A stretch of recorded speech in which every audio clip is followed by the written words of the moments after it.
dejar de mencionar la impresionante colección donada por la gran artista que tenemos aquí, Teresa Olabuenaga, a quien también tenemos como invitada en esta presentación.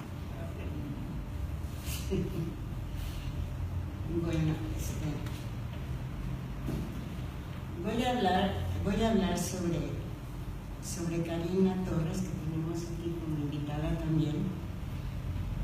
Voy a hablar sobre su semblanza. Karina Torres nació en la Ciudad de México en 1981. Es diseñadora de la comunicación gráfica por la Universidad Autónoma Metropolitana, especialista en producción editorial por la Escuela de Diseño de Limba. Dirige el estudio gráfico Karina Torres, especializado en diseño editorial, gestión y coordinación de publicaciones. Su trabajo ha merecido el Premio Antonio García Cugas 2018 en la categoría de obra científica y el Premio en Diseño 2018. Es cofundadora de Ahuehuete Oficio de Libros. Ha diseñado y coordinado diversas publicaciones para la Consejería de Educación de la Embajada de España en México, Artes de México, Conaculta, Random House, Mundadori y el Ateneo Español de México del 2007 al 2009. Coordinó el área de diseño del Centro Cultural de España en México. Fue la encargada de todo el proceso editorial del libro. Desde el conteo de las obras, coordinó el registro fotográfico de toda la colección, hizo la curaduría editorial, diseñó y coordinó el proceso de impresión. Yo creo que merece una gran felicitación por esta hermosa libro.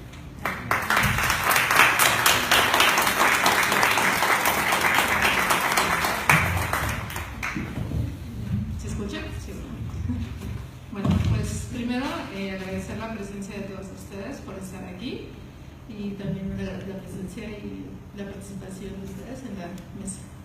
Bueno, le preparé yo un texto muy concreto en donde me gustaría platicarles del oficio, en este caso del diseño editorial, para abordar y trabajar este proyecto.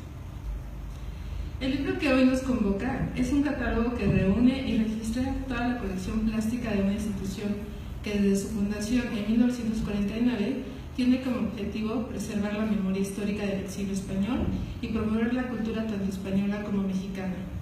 Durante el tiempo que trabajé en este proyecto, pude darme cuenta que el Ateneo Español no solo es una casa que resguarda grandes obras, sino que es un espacio simbólico donde habitan las vivencias y experiencias de los exiliados, entre ellos un gran número de artistas cuyo sello fue y es la diversidad. Unificar esta gran cantidad de estilos, tendencias, técnicas e ideas bajo una sola publicación fue un gran reto, y en este sentido me gustaría contarles desde mi perspectiva en el diseño editorial y cuál es el papel que esa disciplina jugó para la realización de este libro. Ulises Carrión, en el libro El arte nuevo de hacer libros, escribió: un libro es una secuencia de espacios. Leer un libro es percibir secuencialmente su estructura. Un libro es un contenedor de ideas y se conforma por diversos elementos organizados en torno a estructuras cuyas dimensiones físicas y técnicas son establecidas por un lado por su eje conceptual y por el otro por sus sistemas de producción. En ese sentido, el diseño editorial, como dice Jorge de Buen, el diseño editorial persigue un fin: exhibir las ideas del autor de una forma bella, variada y digna.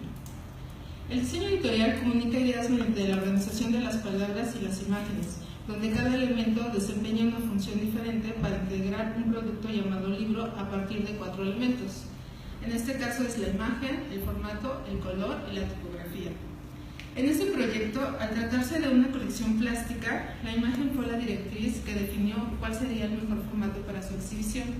Debido a la gran variedad de los tamaños de las obras, se decidió que las imágenes se expusieran en un formato grande que ayudara a contemplarlas en su mayor plenitud posible. El color fue otro de los elementos que definió cuál sería el tipo de sistema de impresión más adecuado. En este caso, pues fue el sistema de impresión de offset. Y lo mismo sucedió con la elección de los materiales de producción, cuya función era resaltar y producir de la manera más fiel las obras de la colección. Tanto el papel de los interiores como la camisa se escogió un papel, en este caso es un papel de desplazado que se llama couché, que es un papel que ayuda a que la imagen resalte y bueno, tiene esa cualidad. Y la elección de la pasta dura para la encuadernación busca reflejar la solidez de su contenido. Por último, se seleccionó una familia tipográfica cuyas fuentes fueron Adobe Garamond Pro, diseñada por Robert Slimbach, y Neutratext, diseñada por Christian Schwartz. Esto implicó una combinación entre tipografía clásica, aunque modernizada, y una contemporánea, que puestos en juego imprimen gracia, belleza y legibilidad a los textos y sobre todo a los conceptos contenidos en estos. Además, había que ubicar las distancias y tamaños de otros elementos editoriales, tales son las cornisas, los pies de folios, la caja tipográfica y las fichas técnicas. Uno de los grandes retos de este proyecto fue definir cuáles serían los criterios estéticos para ordenar las imágenes, es decir, cuál sería la curaduría editorial. Así como las obras se disponen en las salas de exposición de un museo, de igual manera ocurre con la asociación de imágenes a través del espacio de las páginas en esta publicación. El discurso curatorial de esta obra lo definió el eje temático y conceptual del libro, que es el concepto de pluralidad. La palabra que ha caracterizado al Ateneo como un lugar en donde todos tienen cabida independientemente de su pensamiento. Diversidad que encontramos en la gran variedad de técnicas artísticas de las obras, las cuales van desde litografías, monotipos, grabados y dibujos a tinta, hasta acrílicos, acuarelas, esculturas en barro y bronce y óleos. Nuestra selección no estuvo basada en un orden alfabético de autores, ni en un orden cronológico, ni mucho menos estuvo basada en la valoración estética de ninguna obra. Simplemente se buscó brindar un panorama de esta diversidad de estilos, técnicas y vivencias que encontramos en la obra, y con base en ello, el recorrido visual es una lectura de formas, colores y temas que buscan reflejar en su conjunto el carácter de pluralidad de la colección. En este catálogo encontraremos el trabajo de grandes artistas como Elvira Gascón, Valeta Swan, Cristóbal Ruiz, Manuela Ballester, Pablo Picasso, Enrique Climent, Teresa Olabuenaga, que nos acompaña aquí en la mesa, Fidel Cuesta, entre otros artistas, mayoritariamente españoles y mexicanos, quienes plasmaron su creatividad y vivencias en las obras que conforman la riqueza de la colección plástica del Ateneo.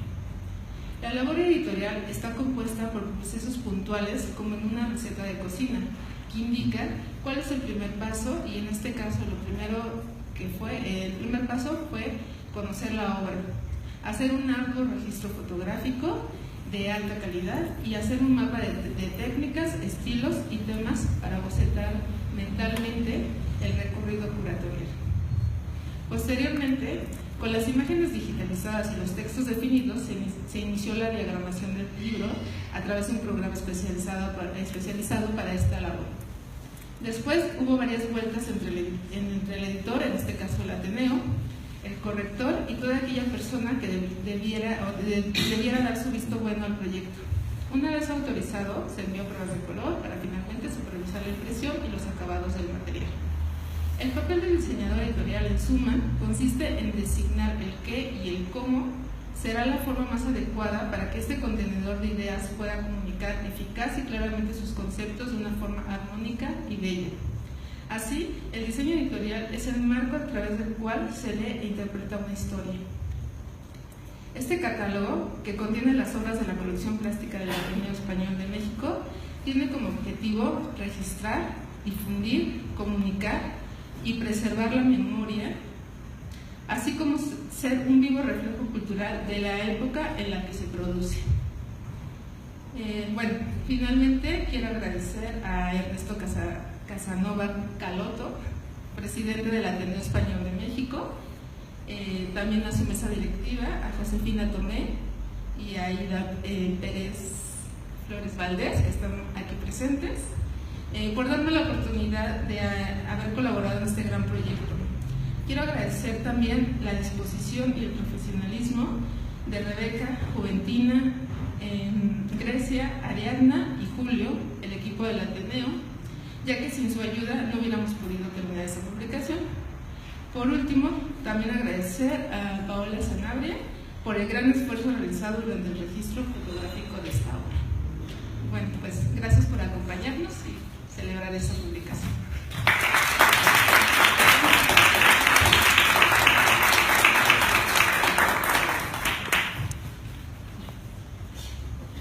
Bueno, ahora voy a leer la semblanza de Teresa Olabuenaga.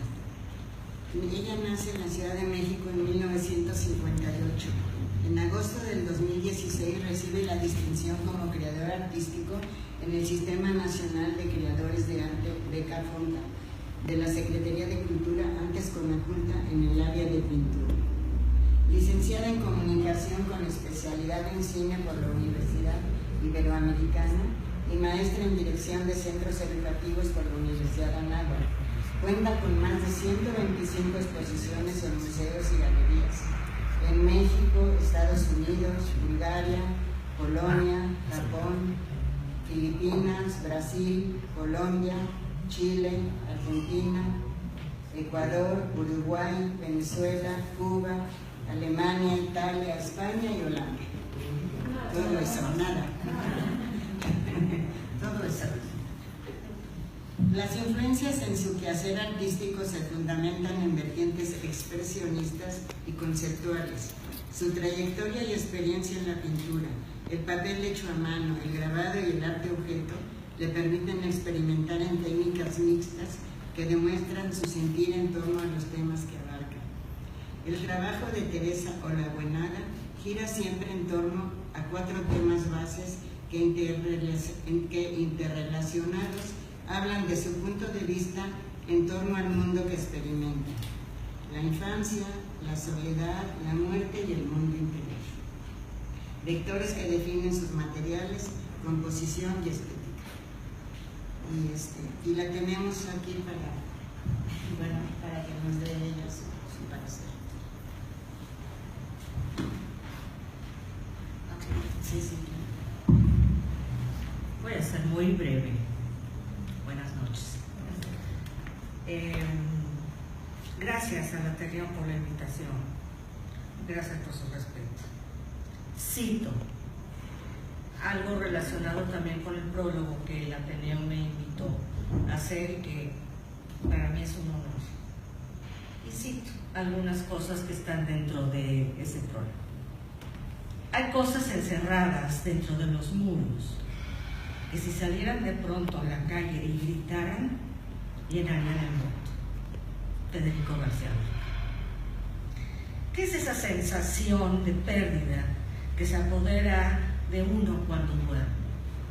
¿Cómo narrar los sueños que nos llevan a una casa natal que solo nos fue descrita, narrada, cantada, pero que no conocemos realmente? ¿Qué es ese sentimiento de abandono y al mismo tiempo de ganancia que habita nuestra vida? ¿Qué es esa nostalgia que nos habita diariamente pero queda sin descifrar? ¿Cómo puede compararse la vinculación entre España y México para una hija de exiliados con un proceso creativo que deviene en obra de arte? ¿No es esa la misma existencia de la obra de arte, la comprobación del derrumbamiento de muros, de esos muros de los que hablaba García Lorca, también distancia? En el prólogo que escribí para este hermoso libro catálogo de obra artística que publica el Ateneo, hablo de la casa natal, porque es esto lo que precisamente representa este recinto. El concepto casa natal implica raigambre, pero también intuye la ausencia. La ausencia también es base de la creación artística, construida bajo los libres cauces que plantea todo proceso creativo. Por eso entiendo que la relación que mi espíritu hace entre España y México a través de mi trabajo describe en parte estas ideas de comunicación entre realidades distintas y a la vez íntimamente unidas. Esta es la esencia de la labor artística y reafirma la idea de que el mundo íntimo se redescubre y a la vez se construye en este ir y venir entre lo constante y lo efímero. Existe un sentimiento de añoranza ante lo perdido y en este sentido casi todo nos acerca a la casa natal. Hoy, como muchos otros días desde hace 70 años, son días de encuentro. La pérdida se convierte en encuentro diferido y las suposiciones se envuelven esperanzas. El arte salva y al contar nuestra propia historia, revivimos el pasado dejado atrás para hacerlo presente.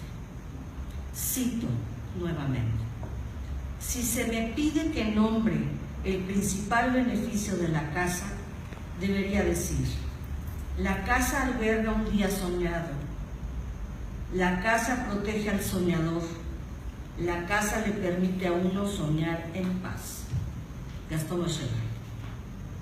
Felicidades al Ateneo Español de México AC por ser encuentro, por ser enlace, por permitir a sus habitantes y visitantes ser parte de las distintas moradas creadas y en y a través de su recinto. Enhorabuena por la labor, por la vocación y por este catálogo. Gracias.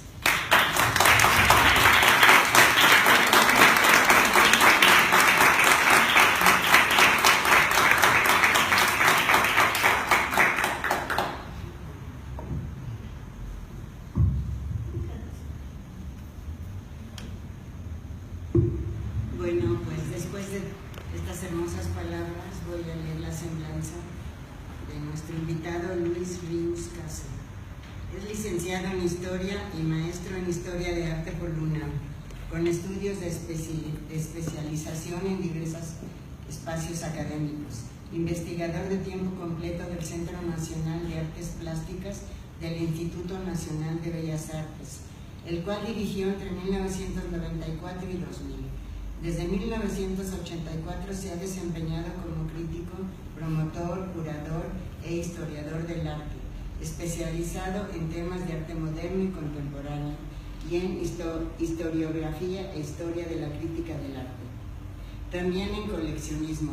En ese campo tiene libros sobre las colecciones, pago en especie, de la Secretaría de Hacienda, del periódico La Jornada y de la PGR. Ha publicado el libro La Palabra del Cómplice, el cual investiga la labor de José Juan Tablada como crítico, historiador y promotor del arte mexicano en México y en Nueva York. Su desempeño escritural como historiador del arte comprende la crítica, la narración histórica y también la ficción novelada. Dirigió la licenciatura en Artes Visuales en la Escuela Superior de Artes de Yucatán y actualmente dirige los museos Casa Estudio y Mural Diego Rivera.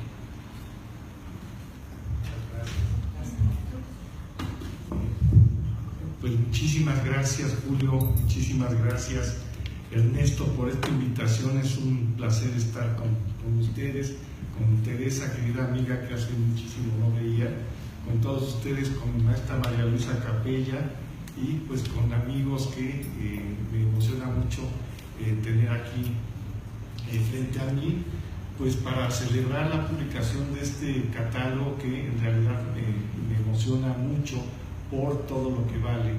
Voy a hacer una lectura y hablaré también un poco. Celebro en todo lo que vale la aparición de esta obra, que por fin reúne la colección completa de obra plástica del Ateneo Español, o casi completa, entiendo, solicitada parcialmente por numerosos profesionales del arte en México, España y otros países.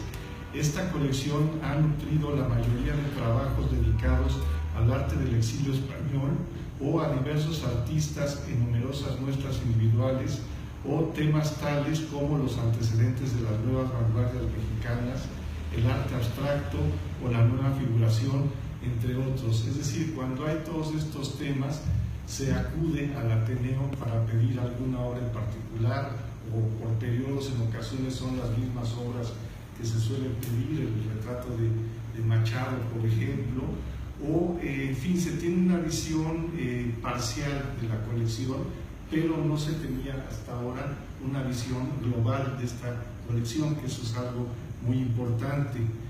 Libros publicados en uno y otro lado del Atlántico, tesis académicas, ensayos sobre arte y sobre crítica, reflexiones centradas en importantes polémicas en este terreno, como las de Diego Rivera contra Ramón Gaya, que son, bueno, a ver quién se atreve a hacer un estudio a profundidad de aquello que fue tremendo, o por ejemplo las relaciones de José Bartolí, Diego Rivera y Frida Kahlo, también a ver quién se atreve a meter en ese gran tema espinosísimo, o esas enormes polémicas, por ejemplo, de García Maroto y el propio Diego Rivera, y con Siqueiros también, que acabaron finalmente tan amigos todos, pero que, bueno, son grandes temas, y siempre el Ateneo con su colección ha salido al préstamo, permitiendo pues magníficas publicaciones, como por ejemplo la reciente, por hablar de las recientes,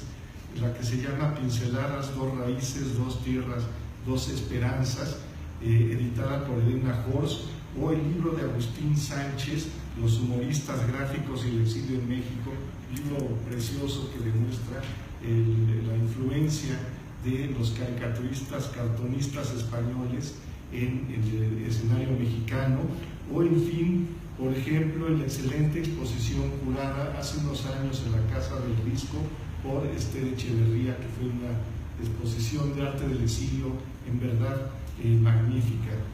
La colección de obra plástica, en su mayoría obra bidimensional, y aunque también hay bastante escultura, incluye también artistas mexicanos, lo que resulta natural si se toma en cuenta que el espíritu del Ateneo es resultado de la confluencia de personalidades del exilio republicano y de mexicanos comprometidos con la cultura, como bien lo señala en su espléndido texto José María Espinaza.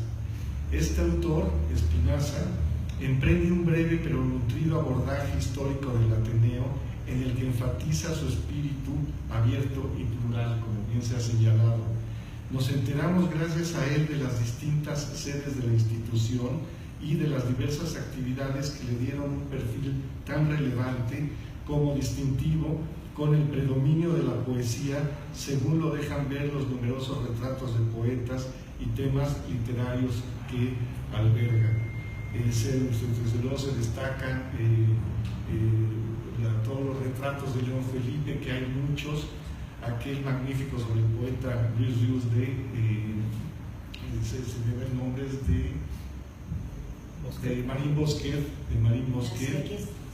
que es un retrato precioso, que también ya se ha pedido para exposiciones, y otros, aquí muchos otros poetas, desde luego Machado. Se refiere también Espinaza a la biblioteca y al acervo plástico como las dos columnas que han sostenido al Ateneo. Él escribe: los dos pies que le permiten caminar con agilidad, ligereza, la mirada y la lectura, así como a su rostro conformado por su sala de conferencias y los espacios expositivos en esta sede, que es en verdad excepcional. También alude este autor a su función formativa y hondamente didáctica, como la que construyó a los poetas hispano-mexicanos y a tantos intelectuales, artistas, políticos españoles y mexicanos y latinoamericanos que se han dado cita en la sede, y él resalta de manera singular al joven Fidel Castro, que planeó muchas de sus estrategias en el Ateneo, cual es muy interesante porque lo pone en relación a aquel militar español, Alberto Bayo, que fue el que entrenó a Fidel Castro también en México, este general cubano español que fue de los generales importantes del bando republicano y que en México de alguna manera propició la revolución cubana. Tú no sabía que el Ateneo tuvo ahí algo que ver, está muy interesante. Y más adelante su ensayo contempla la atribulada existencia del Ateneo a partir de los años siguientes, en que se replantea su razón de ser, misma que en la actualidad se justifica por la genealogía que lo sostiene, que es muy fuerte, y por esa pluralidad tan distintiva, de singular importancia en el medio cultural mexicano, a cual más polarizado siempre, como les consta, los artistas, los escritores, todos los aquí reunidos. Entonces el Ateneo ha sido en un medio difícil por sus antagonismos tan acusados, pues un medio muy plural, abierto, muy despejado, que ha permitido, bueno, pues que se afirmen muchas propuestas diversas entre sí. El segundo texto, uno muy bello, de Teresa Olabuenaga, destacada artista, hija y nieta de exiliados, que en pocas, breves e inspiradas palabras describe sensaciones que reconocemos con una gran emoción quienes tenemos un origen similar al de ella. El Ateneo Español de México representa la casa natal, que es a la vez una casa abierta. Alberga el contacto entre España y México y muestra ese encuentro a través de la obra artística que resguarda. Encontramos a los grandes pintores del exilio hablando ya de la colección, que tiene estos dos textos introductores, el de Teresa Olabuenaga y el de José María Espinaza, que son espléndidos, realmente no porque estés aquí presente y no esté José María, que hablaremos más de él aprovechando que no pudo venir, pero son espléndidos porque uno es histórico, la reflexión de José María, y el tuyo también, aunque es inspirado y de mucho significado filosófico y artístico. Entonces viene después la colección todo lo amplia que es esta, con sus diversos artistas y con esta exquisita, maravillosa pluralidad. Es una especie como de miscelánea muy amplia en la que encontramos a los grandes pintores del exilio, Arturo Souto, Fernández Balbuena, José Barbazano, Enrique Climent, Elvira Gascón y muchísimos de gran talento de muy diversas generaciones. Además, también a otros menos reconocidos, pero que nutrieron los imaginarios visuales y poéticos del exilio desde una dimensión cotidiana y muy interesante, como Inocencio Burgos. Este es un gran dibujante que se guarda un dibujo de él excelente de los lectores que van leyendo mientras caminan, una escena multitudinaria, y pues él formó parte de muchas tertulias porque también era escritor, además de que era un gran dibujante, un gran bohemio. Era el que significaba las famosas sesiones del Capuchón, donde se leían poemas y eran concursos de poesía, los que participaban sin estar al tanto, poetas muy famosos que a veces perdían ante jóvenes que apenas comenzaban.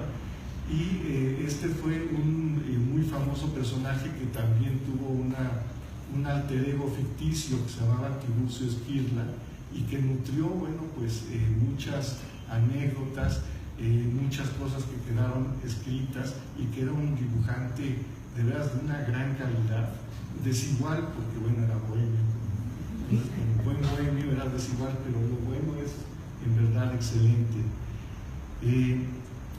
Y bueno, y hay muchos artistas en realidad muy destacados y con mucha presencia, ya sea gráfica, plástica, temática, a veces muy relacionados con temáticas mexicanas que tienen que ver con alguna relación con la escuela mexicana, otros más bien desde una dimensión muy distanciada, como por ejemplo Ramón Gaya, o bien otros tantos como Elvira Gascón, que ella decía, bueno, yo no voy a pintar diferente a como he pintado siempre, y yo me refugio en mis propios temas interiores y magnífico.